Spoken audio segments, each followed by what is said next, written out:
గత వారం రోజులుగా తెలుగు సినిమా ఇండస్ట్రీకి సంబంధించి సంచలనమైనటువంటి వార్తలు మనం చూస్తూ ఉన్నాం.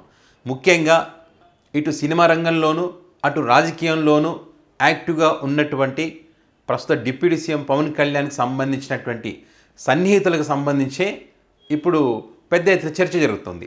పవన్ కళ్యాణ్కి సన్నిహితుడు, మరి జనసేన పార్టీలో కీలకంగా వివరించాలని చెప్పుకున్నటువంటి వ్యక్తి, మరి పవన్ కళ్యాణ్ని రానున్న రోజుల్లో సీఎం చేస్తా పీఎం చేస్తా అనేటువంటి వ్యక్తి జానీ మాస్టర్ ఎవరైతే ఉన్నారో, జానీ మాస్టర్కి సంబంధించి ఒక అసిస్టెంట్ కొరియోగ్రాఫర్ అయితే ఆ వ్యక్తి మీద 3 సెక్షన్ల కింద కేసు అయితే పెట్టింది.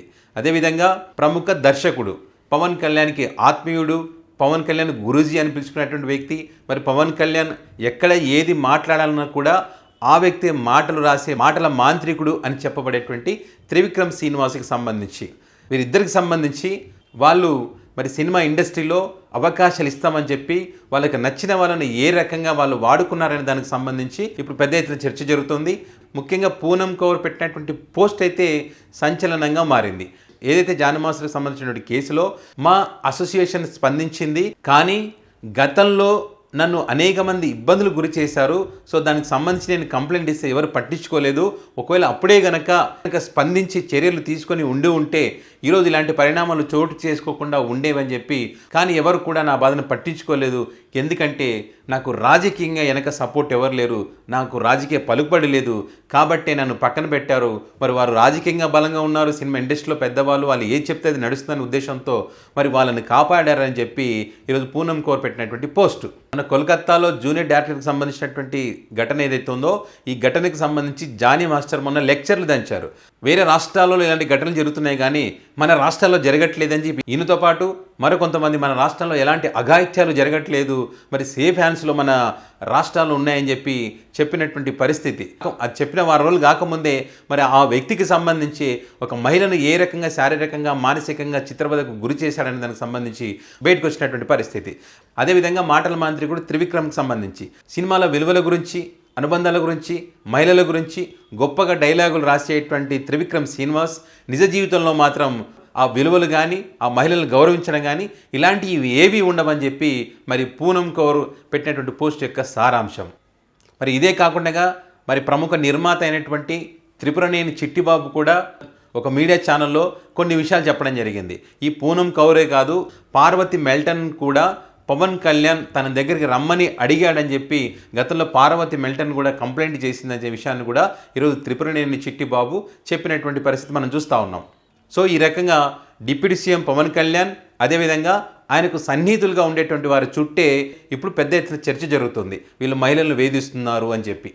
మరి ఇలాంటి వ్యక్తులు ఉన్నటువంటి ఈ సమాజంలో మరి రాజకీయంగా కానీ, అదేవిధంగా సినిమా రంగంలో కానీ, లేదా ఇతర రంగాల్లో కానీ మరి మహిళలు రాణించాలంటే ఏ రకంగా రాణించగలుగుతారు, ఎక్కడ వాళ్ళు ప్రశాంతంగా ఉండగలుగుతారు అనేటువంటిది ఆలోచించాల్సినటువంటి అవసరం ఉంది. మరి సినిమా రంగానికి చెందినటువంటి కళాకారులు అంటే ఖచ్చితంగా ఎంతోమంది అభిమానులు ఉంటారు, ఎంతోమంది వాళ్ళని ఆదర్శంగా తీసుకుంటారు. అలాంటి ఆదర్శంగా తీసుకున్నటువంటి వ్యక్తులు ఏ రకంగా ప్రవర్తించాలి, సినిమా రంగంలోకి వచ్చేటువంటి మహిళలకు భరోసా కల్పించే విధంగా వీళ్ళ ప్రవర్తన ఉండాలి.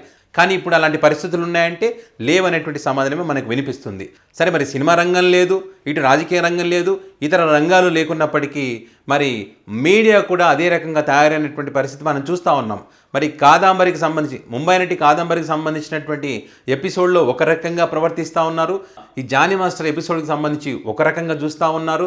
సో వాళ్ళకి నచ్చిన రాజకీయ నాయకుడు కానీ, వాళ్ళకి నచ్చిన హీరో కానీ తప్పు చేస్తే వాళ్ళని హీరోలుగా చిత్రీకరించే ప్రయత్నం చేస్తారు. వీళ్ళు తప్ప మీద ప్రపంచం అంతా తప్పు చేస్తున్నట్టుగా వాళ్ళ మీడియాలో కథనాలు వచ్చేటువంటి పరిస్థితి ఇప్పుడు ఉంది. మరి ముంబై నటికి స్పందించిన తీరు కానీ, దానికి సంబంధించినటువంటి ప్రచారం కానీ, మరి దాని మీద తీసుకున్నటువంటి యాక్షన్ కానీ ఎంత ఫాస్ట్గా తీసుకున్నారో మనం చూసాం. 3 ఐపీఎస్ అధికారులను కూడా సస్పెండ్ చేశారు, మరొక 2 పోలీసు అధికారులను కూడా సస్పెండ్ చేశారు. కానీ పూనం కౌర్ గతంలో నెత్తి నోరు మొత్తుకుంది, నాకు అన్యాయం జరిగింది, ప్రముఖ దర్శకుడు, ప్రముఖ హీరో అని చెప్పి చాలా సందర్భాల్లో ఆమె తన బాధను వెళ్ళగక్కుకుంది. తనకు న్యాయం చేయాలని చెప్పి అడిగితే కూడా ఆమెను భయపెట్టించారు. ఆమె ఏదైనా సరే తన ట్విట్టర్ వేదిక ఏదైనా పోస్ట్ చేస్తే కూడా ఆమెను భయపెట్టించి ఆమె చేత డిలీట్ చేయించినటువంటి పరిస్థితులు కూడా మనం గతం అనేకం చూసాం. సో ఈ రకంగా వాళ్ళ హీరో తప్పు చేస్తేనేమో యువతల ఆడవాళ్ళని తిట్టడం, వాళ్ళ అవసరాల కోసమో వాళ్ళ అవకాశాల కోసమో వాళ్ళు వచ్చారు తప్పే హీరో రమ్మనలేదని చెప్పి, మా హీరో గొప్పోడు అని చెప్పి, మా అట్లాంటి హీరోని మేము ఆదర్శంగా తీసుకుంటామని చెప్పి, ఇలాంటి డైరెక్టర్ని మేము ఆదర్శంగా తీసుకుంటామని చెప్పి, ఇలాంటి రాజకీయ నాయకుల్ని మేము ఆదర్శంగా తీసుకుంటామని చెప్పి కొంతమంది ఈరోజు ఈ ఘటనలకు సంబంధించి కొంచెం సోషల్ మీడియా వేదికగా పెడుతున్నటువంటి పోస్టులు చూస్తే ఇంతకన్నా దరిద్రం ఏమైనా ఉంటుందా అనేటువంటి బాధ కలుగుతోంది. వేరే ప్రాంతాల్లో ఏదైనా తప్పు జరిగితే ఎక్స్ వేదికగా పోస్టులు పెట్టేటువంటి హీరోలు, మరి సంగీత దర్శకులు, సినిమా దర్శకులు, మరి జబర్దస్త్ టీములు, వీళ్ళంతా కూడా ఎవరు స్పందించట్లేరు. ఇప్పుడు ఒక మహిళ బయటకు వచ్చి 3 సెక్షన్ల కింద కేసు పెడితే దాని గురించి ఎవ్వరు మాట్లాడట్లేదు. మరి సాయిధరం తేజ్ ఉన్నాడు కదా సేఫ్ హ్యాండ్స్లో ఉందని, ఆయన ఏం మాట్లాడట్లేదు. కీరవాణి ఉన్నాడు కదా సంగీత దర్శకుడు కీరవాణి, కబంధ హస్తాల నుంచి విముక్తి కలిగింది రాష్ట్రానికి అని చెప్పి, ఆయన కూడా ఏం మాట్లాడట్లేదు.